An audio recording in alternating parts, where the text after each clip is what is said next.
Sahyadri agro एजन्सीचा उद्घाटन सोहळा संपन्न।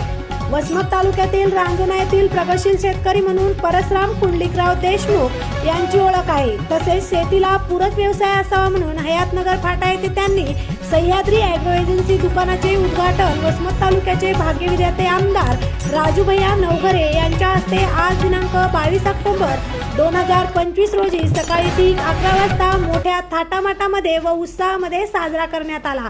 या प्रसंगी आमदार राजूभैया नवघरे, कृषी उत्पन्न बाजार समितीचे सभापती तानाजीराव बेंडे पाटील, जिजाराव हरणे पाटील, विश्वनाथ फेडगे, मुंजाजीराव साळवे, पंडितराव सवंडकर, संभाजीराव ठोंबरे, विष्णू साळवे, गोपाळ साळवे, तुकाराम साळवे, विठ्ठल जाधव, व्यंकटेश शिंदे, मोतीराम देशमुख, परसराम देशमुख, कुंडलिकराव कल्याणकर व सर्व कल्याणकर मित्र परिवार उपस्थित होते व सर्व नरसी मित्र मंडळाचे कार्यकर्तेही उपस्थित होते।